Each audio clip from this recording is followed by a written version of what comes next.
இது இன்றைய மன்னா, இன்றைய மந்தா இது இன்றைய மந்தா, இன்றைய மந்தா தன்னா அன்பாழ்வின் மன்னா.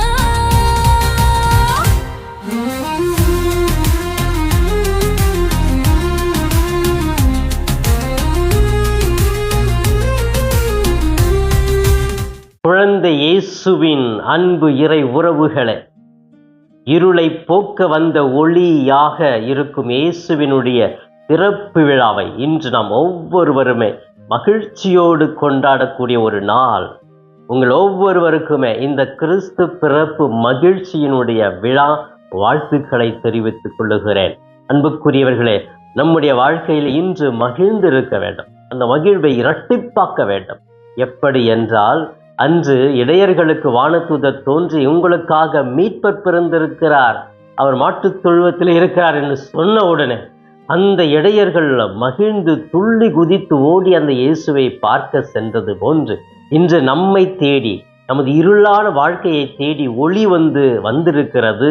மீட்பர் பிறந்திருக்கிறார், என் உள்ளத்தில் பிறந்திருக்கிறார், எனது இல்லத்தில் பிறந்திருக்கிறார், என்னுடைய ஆலயத்தில் பிறந்திருக்கிறார் என்று சொல்லி மகிழ்ச்சி வெள்ளத்தில் நாம் நிரம்ப வேண்டும் என்று சொல்லி இந்த விழா நமக்கு அழைப்பு விடுக்கிறது. 2000 ஆண்டுகளுக்கு முன்பாக கொண்டாடி நடந்த ஒரு நிகழ்வை இன்று நாம் நினைத்து பார்த்து அதே மகிழ்ச்சி இரட்டிப்பாக்க வேண்டும் என்று திரு அவை விரும்புகிறது. அன்புக்குரியவர்களே, இன்று கிறிஸ்து பிறப்பு விழா. இன்றைய அனைத்து வாசகங்களுமே இந்த மீட்பர் எப்படி ஒரு இருளை தேடி வந்து வெளிச்சத்தை ஒளியை கொடுக்கிறார் என்ற ஒரு விழாவாகவே இன்று நாம் கொண்டாடுகிறோம். இந்த விழா ஒரு பெரிய செய்தியை கொடுக்கிறது. பிரியமானவர்களே, சாதாரண ஒரு செய்தி அல்ல கிறிஸ்து பிறப்பு. உலகம் முழுவதுமே கிறிஸ்தவர்களும் சரி, மற்ற மதத்தினரும் சரி கொண்டாடக்கூடிய, மகிழ்ந்திருக்கக்கூடிய ஒரு நாள் தான் இந்த கிறிஸ்து பிறப்பு விழா. எனவே இது ஒரு மகிழ்ச்சியின் விழா, வெளிச்சத்தை கண்ட விழா, மீட்பை அனுபவிக்கக்கூடிய விழா என்று பல்வேறு கருத்துக்களை, பல்வேறு சிந்தனைகளை நம்ம பேசிக்கொண்டே இருக்கலாம். அன்புக்குரியவர்களே, இந்த கிறிஸ்து பிறப்பு விழா ஏன் தொடங்கப்பட்டது, இதனுடைய நோக்கம் என்ன, இது நமக்கு என்ன செய்தியை சொல்லுகிறது என்று இந்த நாளில கூட இந்த உண்மையை புரிந்து கொண்டு கொண்டாட நான் உங்களை அழைக்கிறேன். உங்களுக்கு தெரியாதது ஒண்ணுமே இல்லை, எல்லாருக்கும் இந்த கருத்துக்கள் தெரிந்த ஒன்றுதான். ஏனென்றால் ஒவ்வொரு ஆண்டுமே கிறிஸ்து பிறப்பு விழாவை சிறப்பாகவே கொண்டாடுகிறோம் இல்லையா? அந்த சிந்தனையிலே சிறப்பாக ஒரு சில நினைவுகளை மட்டும் நான் உங்களோடு பகிர்ந்து கொள்ள ஆசைப்படுகிறேன். இந்த கிறிஸ்து பிறப்பு எப்படி திரு அவையிலே கொண்டு வரப்பட்டது, கிறிஸ்தவத்தில் எப்படி கொண்டு வரப்பட்டது என்று நாம் சிந்திக்க வேண்டும். முதலிலே 1வது நூற்றாண்டிலே கிறிஸ்து பிறப்பு விழா என்று கொண்டாடவே இல்லைங்க. ஏன்னா 2வது நூற்றாண்டு வரைக்கும் பார்த்தீங்கன்னா அந்த கிறிஸ்து பிறப்பு விழா அப்படின்னா என்னன்னே தெரியாது. ஆனால் அந்த முதல் நூற்றாண்டிலேயே இயேசுவினுடைய பாடுகள், அவருடைய மரணம், அவருடைய உயிர்ப்பு, இந்த விழாக்களை கொண்டாடி கொண்டிருந்தார்கள். ஆனால் கிறிஸ்து பிறப்பு விழா கொண்டாடலை. 3வது நூற்றாண்டுல கிறிஸ்து பிறப்பு விழாவை கொண்டாட வேண்டும், அதுவும் டிசம்பர் 25ஆம் தேதி கொண்டாட வேண்டும் என்று கத்தோலிக்க திரு அவையிலே ரோமாபுரியில, ரோம் நகரில தான் முதல்ல 3வது நூற்றாண்டில இந்த கிறிஸ்து பிறப்பு விழா கொண்டாடினாங்க. அது ஒரு திருப்பலி மட்டும்தான். திருப்பலியில அந்த நிகழ்வை நினைத்து கொண்டாடினார்கள், ஒரு திருப்பலியோடு முடிஞ்சது. ஆனால் மீண்டுமாக இது 4வது நூற்றாண்டிலே வெஸ்டர்ன் கண்ட்ரின்னு சொல்லுவாங்க இல்லையா, அந்த நாடுகளில் எல்லாமே இந்த கிறிஸ்து பிறப்பு அப்படியே கொஞ்சம் கொஞ்சமா பரவ ஆரம்பிக்குது. அப்ப இந்த விழாவை எல்லா கிறிஸ்தவர்களும் கொண்டாடலாம், ஒவ்வொரு கத்தோலிக்க திரு அவையிலும் கொண்டாடலாம் அப்படின்னு சொல்லிட்டு, அதுவும் டிசம்பர் 25ஆம் தேதி எல்லா இடங்களையும் கொண்டாட வேண்டும் என்று சொல்லி 4வது நூற்றாண்டில் கொஞ்சம் கொஞ்சமா அப்படியே பரவி கொண்டே போகிறது. அப்படியே போயிட்டு கொண்டாடிட்டு தான் இருக்கிறாங்க. ஆனா ஏறக்குறைய 11வது நூற்றாண்டு வரை இந்த கிறிஸ்து பிறப்புக்கு ஒரு குடில் அமைக்கணுங்கிற ஒரு சிந்தனை யாருக்குமே இல்லை. இது 12ஆம் நூற்றாண்டுல புனித பிரான்சிஸ் அசிசி நகர் புனித பிரான்சிஸ் தான் இல்லை, இது ஒரு சாதாரண நிகழ்ச்சி இல்லை, இது நம்ம கொண்டு வரணும், இந்த நிகழ்ச்சியை மீண்டும் கொண்டு வந்து அனுபவிக்கணும். ஒரு கடவுள், வார்த்தையான ஒரு கடவுள் மனிதனாக உருவெடுத்து மாட்டுத் தொழுவத்திலே பிறந்தாரே, இந்த ஒரு தாழ்ச்சி, இந்த ஒரு மனிதாபிமான ஒரு செயல் மக்கள் நினைத்து பார்க்க வேண்டும், அதை எக்ஸ்பீரியன்ஸ் பண்ணணும், அதை அனுபவிக்கணும். அப்படிங்கிறதுக்காக அசிசியார் என்ன செய்யற, முதல்ல 12ஆம் நூற்றாண்டுல ஒரு குடில் அமைக்கிறார். அந்த குடில் கூட சுரூபங்கள் வைத்து கிடையாது, லைவ் கிரிப் அப்படின்னு சொல்லலாம். மனிதர்களை உண்மையாக வைத்து, சூசையப்பர், மாதா, குழந்தை, ஒரு உண்மையான ஒரு குழந்தை, ஆடு மாடுகள் எல்லாத்தையும் ஒரு இடத்துல அவருக்கு கிடைத்த அந்த ஒரு மாட்டு கொட்டாயினுடைய ஒரு அனுபவத்தை கொண்டு அந்த இடத்துல அந்த இயேசுவை குழந்தையை வைத்து திருப்பலி நடத்தினார். நடத்திவிட்டு அந்த திருப்பலி முடியும் வரை அந்த குழந்தை அழகாக அப்படியே சிரித்த முகத்தோடு இருந்ததாம். இரவு நேரத்தில் அவர் திருப்பலி நடத்தி இந்த நிகழ்வை கொண்டாடி இருக்கிறார். இதிலிருந்து தான் கிறிஸ்து பிறப்பு டிசம்பர் 25 அனைவரும் குடில் கட்டி இந்த விழாவை நினைவு கூற வேண்டும் என்று சொல்லி 12ஆம் நூற்றாண்டிலிருந்து தொடர்ந்து இதை செய்ய ஆரம்பிக்கிறார்கள். 16 முதல் 18 நூற்றாண்டு வரை ஒவ்வொரு கிறிஸ்து பிறப்புக்கும் ஒவ்வொரு புதிய புதிய கருத்துக்களை கொண்டு வருகிறார்கள். இந்த கிறிஸ்து பிறப்புல என்ன வைக்கலாம், ஒரு கிறிஸ்மஸ் ட்ரீ வச்சா நல்லா இருக்கணும், கிறிஸ்மஸ் ட்ரீ கொண்டு வருகிறார்கள். கிறிஸ்து பிறப்புக்கு முன்பாக ஒரு கேரல்ஸ், அவருக்காக ஒரு பாட்டு பாடணும், கேரல்ஸ் எல்லா இடத்துக்கும் வீடு வீடா போயிட்டு பாடக்கூடிய ஒரு கேரல்ஸ் சிங்கிங் கொண்டு வருகிறார்கள். கிறிஸ்மஸ் தாத்தா அப்படின்னு சொல்றோம்ல, சாண்டா கிளாஸ், அவரையும் அந்த கிறிஸ்மஸ்க்கு முக்கியமானவர் அப்படின்னு சொல்லிட்டு அவரை கொண்டு வராங்க. இன்னும் கிறிஸ்மஸ் கீதங்கள், இன்னும் ஒரு சில நேரங்களில் அந்த நேட்டிவிட்டி சீன் அப்படின்னா எல்லாத்தையுமே அது கொண்டு அந்த சீனுக்குள்ள என்னென்ன இருக்கணும் அப்படின்னு சொல்லிட்டு ஒரு குடியில் ஒவ்வொரு காரியங்களாக கிறிஸ்து பிறப்பு 18ஆம் நூற்றாண்டு வரைக்கும் எல்லாத்தையுமே அந்த கிறிஸ்து பிறப்புல இதெல்லாம் இருக்கணும் அப்படின்னு சொல்லணும்னா கொண்டு ஒவ்வொன்றுக்கும் ஒரு அர்த்தத்தை கொடுத்து கொண்டாட ஆரம்பித்தார்கள். அன்புக்குரியவர்களே, அப்ப இன்னைக்கு கிறிஸ்மஸ் குடியில பார்த்தீங்கன்னா எல்லாமே இருக்குது. ஒவ்வொரு கேரக்டர்ஸும் ஒரு ஒரு உணர்வுகளை சொல்லும், ஒவ்வொரு கேரக்டர்ஸும் ஒரு நல்ல பர்சனாலிட்டி சொல்லுது. அப்ப அந்த குடியில இயேசு அதன் மத்தியில தான் இருக்கிறார். அப்ப இந்த குடியிலே பாருங்க, அவர் இந்த உலகத்துக்கு எப்படி வரப்போகிறார், யாருக்காக வரப்போகிறார் என்ற ஒரு சூழ்நிலையானது அழகாகவே தெரிகிறது.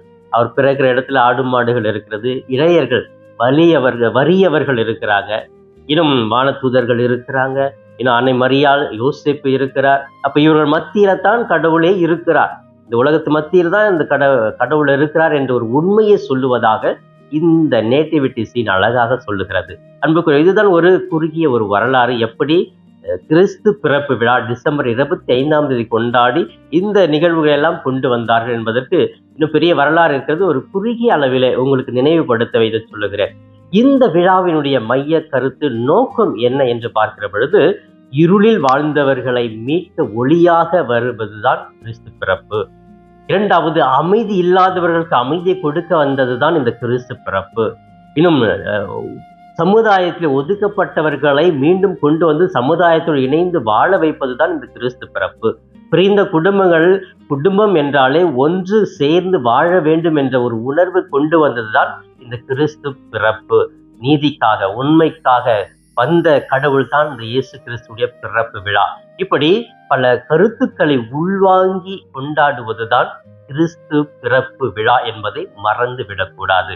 அன்புக்குரியவர்களே, இப்படி இந்த கிறிஸ்து பிறப்பு விழா வரலாறும் இதனுடைய நோக்கமும் நமக்கு கொடுக்கிற செய்தி என்ன?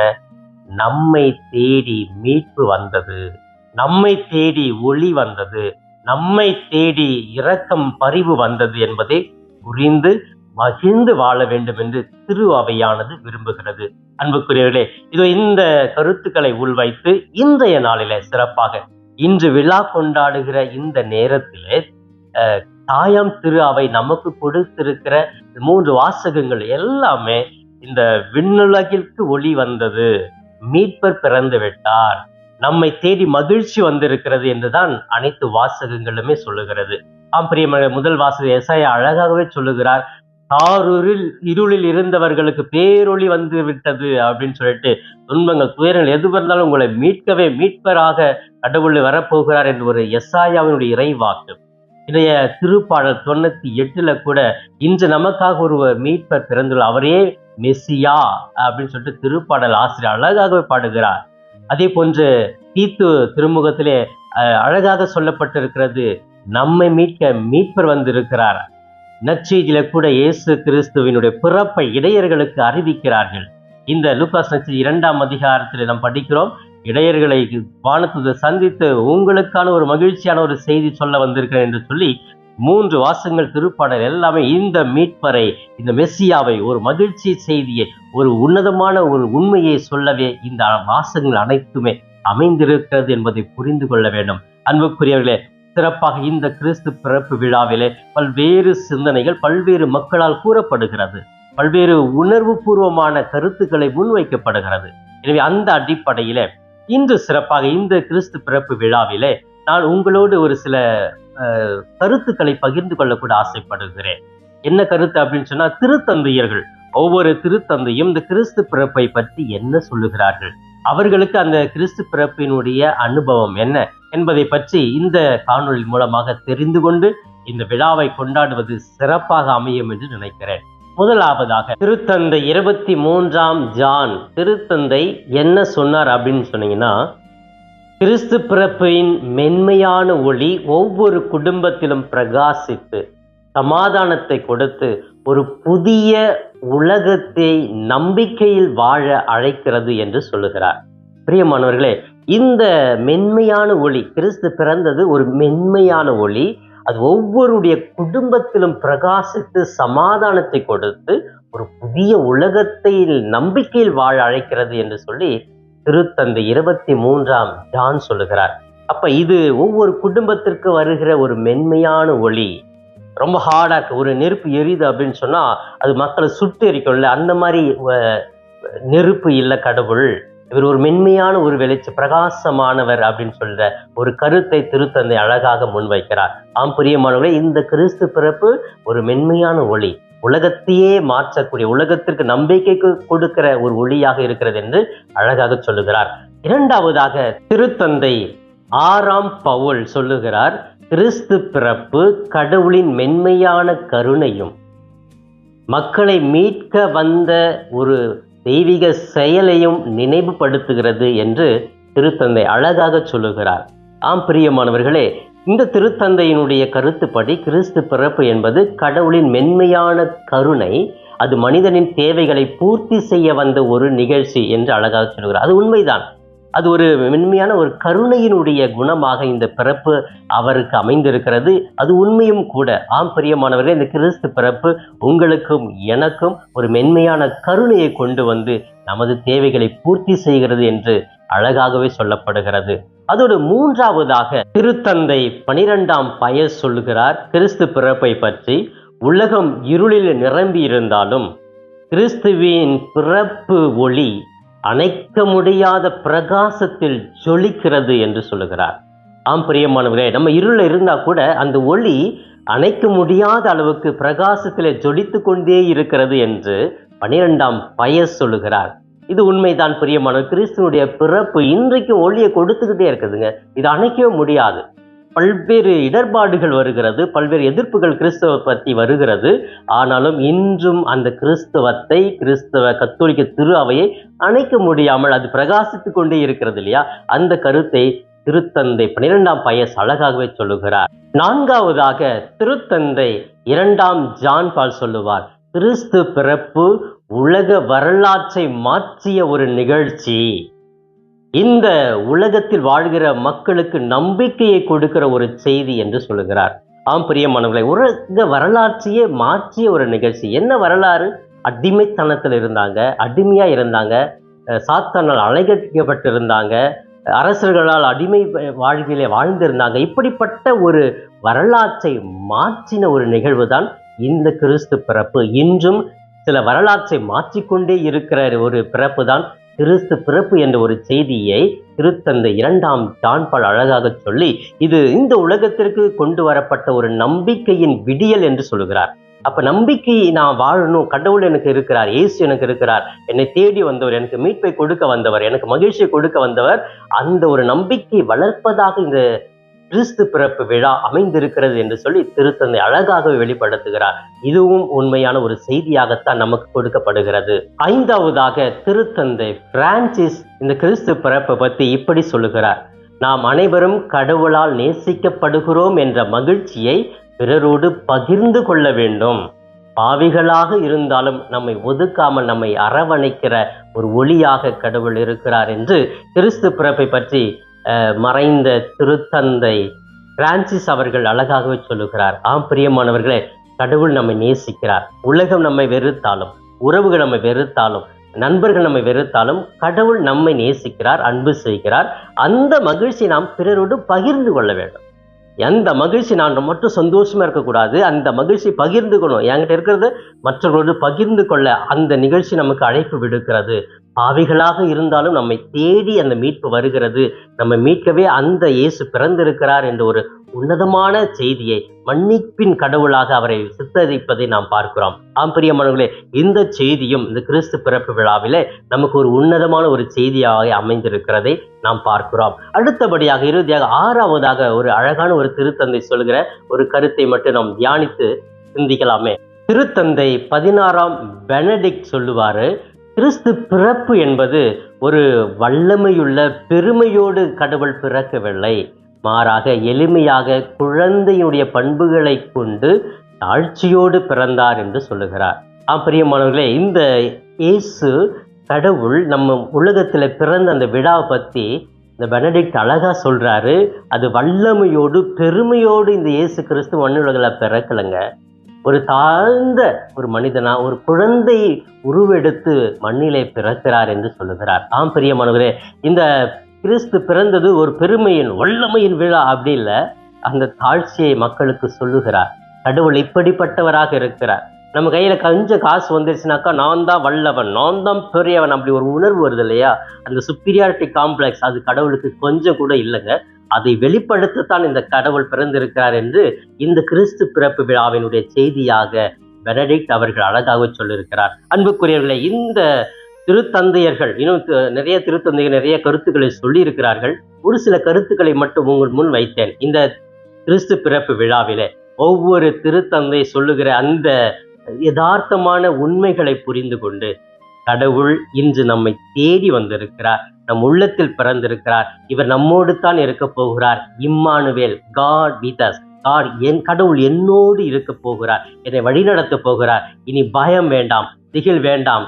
சாமி நம்ம சாமி, சாமி ஏசு சாமி, சாமி பொதுவான சாமி, ஏசு சாமி பொதுவான சாமி. ஏழை எளியவர்க்கும் செல்வம் உள்ள செல்வதற்கும், வேண்டியதை கொடுப்பதற்கும் வேண்டாததை எடுப்பதற்கும் சாமி பொதுவான சாமி, ஏசு சாமி பொதுவான சாமி. இந்த பிறந்திருக்கிற இந்த குழந்தை பாலன் எல்லாருக்கும் பொதுவானவருங்க. யாருக்கும் எந்த வித்தியாசம் இல்லாம அவர் நம்மை தேடி வந்தவர், நமக்காக மகிழ்ச்சியை கொடுக்கக்கூடியவர் என்ற உண்மையை புரிந்து கொண்டு மகிழ்ந்து இந்த நாளிலே வாழவும் தொடர்ந்து என்னோடு இயேசு இருக்கிறார். பயப்பட மாட்டேன், நான் பயப்பட மாட்டேன், பயப்பட மாட்டேன், நான் பயப்பட மாட்டேன், இயேசு என்னோடு இருப்பதனால் அப்படின்னு சொல்லிட்டு பயப்படாம மகிழ்ச்சியோடு என் இறைவன் என்னை தேடி வந்த ஒளி என்னை பிரகாசத்தில் வைக்கப் போகிறது, அந்த மென்மையான கருணை எனக்கு இருக்கிறது என்பதை புரிந்து இந்த விழாவை இன்னும் சிறப்பாக கொண்டாட முயற்சி எடுப்போம். இப்பொழுது கண்களை மூடி ஜெபிக்கலாமே. எங்கள் நேசிக்கும் எங்கள் தாயும் தந்தையுமான இறைவா, குழந்தை பாலனே, இன்று எங்கள் உள்ளத்திலே பிறந்தவரே, எங்கள் இருளை போக்க வந்த ஒளியே, எங்கள் வாழ்க்கையை மாற்ற வந்த நம்பிக்கையே, எங்களுக்காக நல்ல குணங்களை கொடுக்க வந்த தாட்சியின் மன்னரே, உம்மை வாழ்த்துகிறோம், ஆராதிக்கிறோம், நன்றி கூறுகிறோம். இந்த நாளிலே இந்த கிறிஸ்து பிறப்பு விழாவை கொண்டாடுகிற ஒவ்வொரு பிள்ளைகளையும் மகிழ்ச்சியால் நிரப்புவீராக, உன்னதமான சமாதானத்தை கொடுப்பீராக, உறவுகளை கட்டி எழுப்புவீராக, அமைதியை கொடுப்பீராக, நீதியோடு நேர்மையோடு வாழ இவர்களுக்கு ஆற்றலை கொடுப்பீராக. இந்த மகிழ்ச்சியை நிலைத்திருக்க ஒவ்வொருவருக்கும் ஆற்றலை மருளையும் கொடும். இவையெல்லாம் எங்கள் ஆண்டு வரும் மீட்பெருமான இயேசுவின் இணையற்ற நாமத்தில் ஜெபிக்கிறேன் என் ஜீவனுள்ள நல்ல பிதாவே, ஆமேன், ஆமேன். பிரியமானவர்களே, இந்த நாள் இனிய நாளாக இறை அருளை நிறைவாக பெற்று மகிழும் நாளாக இருக்க நான் வாழ்த்துகிறேன். உங்கள் ஒவ்வொருவருக்காக சிறப்பாக என்னுடைய தனிப்பட்ட ஜெபத்திலும் திருப்பலியிலும் கூட ஜெபிக்கிறேன். இயேசுவுக்கே புகழ், மரியே வாழ்க. Thanks for watching Father Das Cap YouTube channel. Subscribe and share the video to your friends. May God bless you.